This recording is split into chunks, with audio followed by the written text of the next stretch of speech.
you're talking about the impact of not getting enough sleep, and you said a few things there I'm going to come back to, like how do you know whether you're getting good quality sleep? Who would be a good candidate to look at their sleep? Because I deal with every one of my clients. I go through this, and usually I ask those questions, right? Who's your bed partner?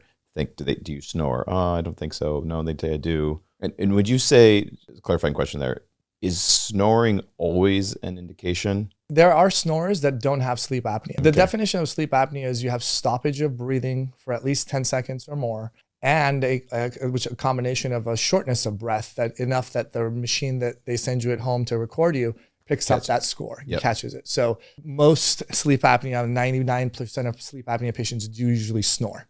So that is a red flag.